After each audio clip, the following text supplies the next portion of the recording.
నాగోల్కేంచి రాయదుర్గం దాకా blue line ఆడికే నుంచి ఇక పట్టాలు ఇంకేటో కలుపుతారట. ఎల్బీ నగర్కి వెళ్ళి మియాపూర్ వరకు ఎర్ర గీత, ఈ గీత కూడా ఇంకింత పెరుగుతుందట. అంటే ఇంకా జేబీఎస్ పరేడ్ గ్రౌండ్కి వెళ్ళి ఎంజీ బస్ స్టేషన్ దాకా ఇక ఆకుపచ్చ రంగు లైన్ కూడా పెంపు చేస్తుర్రట. ఇక ఇప్పుడున్న గివే కాకుండా ఇంకిన్ని కొత్త కొత్త జాగాలకు పోనీకి కూడా మెట్రో లైన్ ఎత్తారట. అవి ఏడికేంచి ఏడికి పోవాలో తెలవాలంటే ఈ ఆర్త చూడాల్సిందే.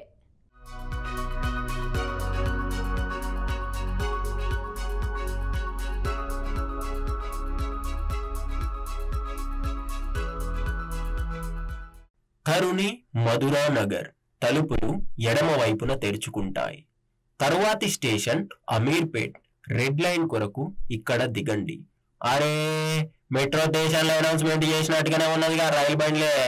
అవు బరాబర్ ముచ్చట్లల్లా గదాని గురించి ఒక వార్త వచ్చిందిలా చెప్పుకుందాం రారి. మెట్రో రైలు గురించి కొత్త కొత్త లైన్లు వేస్తున్నట. ఎక్కడికి వెళ్ళి ఎక్కడ వాకుతున్నాయో చూద్దాం రారి. భూమిలోకి వెళ్ళి సుతా వేస్తారట. మరి ట్రాఫిక్ తోటి బయ తిప్పలు అవుతుందని చెప్పి అప్పటోళ్ళు ఆయన మెట్రో స్టేషన్ రైలు కట్టిపిచ్చి అట. ఇంకా మెట్రోలో ఏ లొల్లి లేకుండా ట్రాఫిక్ పొల్యూషన్ సౌండ్ పొల్యూషన్ లేకుండా పోవాలి.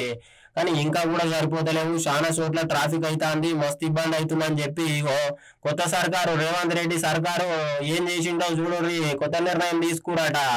ఇక ఇటీవలే 2వ దశ ప్రాజెక్టు ఒకే చేసుకుంటా ఎయిర్పోర్ట్ అలైన్మెంట్ మార్చుకుంటా కీలక నిర్ణయం తీసుకున్నట. ఇప్పటి వరకు భాగ్యనగర్ లో 3 కారిడార్లు ఉన్నాయి.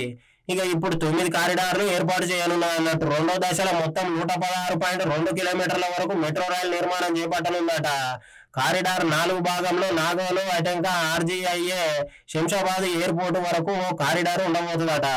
ఇక నాగోల్ నుండి శంషాబాద్ ఎయిర్పోర్ట్ వరకు 36.6 కిలోమీటర్ల మార్గానికి కాంగ్రెస్ ప్రభుత్వం ఆమోదం తెలిపింది. ఆరంగారు బెంగళూరు హైవే కొత్త హైకోర్టు మీద వెళ్ళి ఇక శంషాబాద్ విమానాశ్రమానికి మెట్రో ఖరారు అయిపోయింది మొత్తానికి.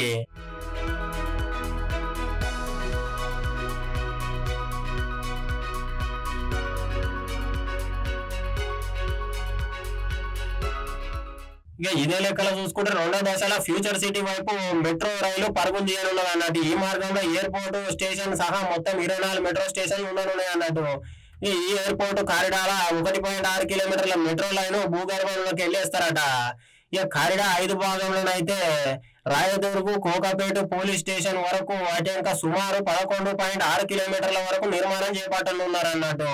అంటే దగ్గర 11.6 కిలోమీటర్ల వరకు నిర్మాణం చేపట్టనున్నారు. ఇక biodiversity junction, Khajaguda road, Nanakramguda junction, Wipro circle, financial district అట్నే కోకాపేట నియోపోలిస్ మీదకి వెళ్ళి మెట్రో ప్రయాణించనున్నది. ఇలా దాదాపు ఏం తక్కువ 8 స్టేషన్లు ఉంటాయట. కారిడార్ 6లో ఎంజీబీఎస్ నుంచి చంద్రయాన్ గుట్ట వరకు గ్రీన్ లైన్ పొడిగిస్తారట. ఎంజీబీఎస్ నుంచి ఈ 7.5 కిలోమీటర్ల లైన్ ఇక ఓల్డ్ సిటీ రోడ్ మీదకి వెళ్ళి దారులు షిఫా జంక్షన్, షాలిబండ జంక్షన్, ఫలక్ మీదకి వెళ్ళి మెట్రో రైలు పరుగులు పెడుతుందట. చూసుకోరిగా.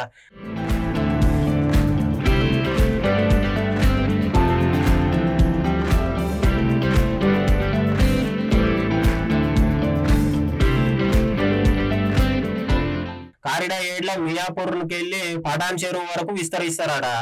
ఇది ముంబై హైవే రెడ్ లైన్ కు అనుసంధానంగా నిర్మిస్తున్నట్టు. ఇక 13.4 కిలోమీటర్లో ఈ మార్గంలో 10 స్టేషన్లు ఉంటాయట. ఇక కారిడార్ 8లోనేమో విజయవాడకు వెళ్లే హైవే విస్తరించనుంది. ఎల్బీనగర్ నుంచి హయత్ నగర్ వరకు 7.1 కిలోమీటర్ల వరకు రైలు మార్గాన్ని నిర్మించనున్నారు అన్నట్టు. ఈ కారిడార్ అనే 6 స్టేషన్లు రాబోతున్నాయి. ఈ కారిడార్ 9లో భాగంగా రాజీవ్ గాంధీ అంతర్జాతీయ విమానాశ్రయం, పోర్ట్ సిటీ, సిల్క్ యూనివర్సిటీ వరకు 40 కిలోమీటర్ల వరకు మెట్రో రైలు నిర్మాణం చేయనున్నారు అన్నట్టు. 32,237 కోట్ల అంచనా వ్యయంతో 2వ దశ పనులు అయితే చేపడుతున్నారు. మొత్తానికి రెడీ అయిపోయారు. అయితే మొత్తం 9 కారిడార్లలో 185 కిలోమీటర్ల మెట్రో మార్గము అందుబాటులోకి రానున్నది అన్నట్టు. ఈ మేరకు కేంద్రం అనుమతి కోసం 2వ దశ ఇక డిపిఆర్ అధికారులు చకచకగా పూర్తి చేస్తున్నారు అన్నట్టు. ఇవి చివరి దశకు చేరుకున్నాయని అధికారులు చెప్తున్నాం వచ్చట. ఇక దీంతో ట్రాఫిక్ కష్టాలు తీరిపోతాయి పోండి. 2వ దశ మెట్రో ప్రాజెక్టు మీద అభిప్రాయాలు కామెంట్ల రూపంలో అయితే తెలియజేస్తారు. సోషల్ మీడియాలో రువాయిగా వైరల్ అవుతున్నది ఈ నిర్ణయం.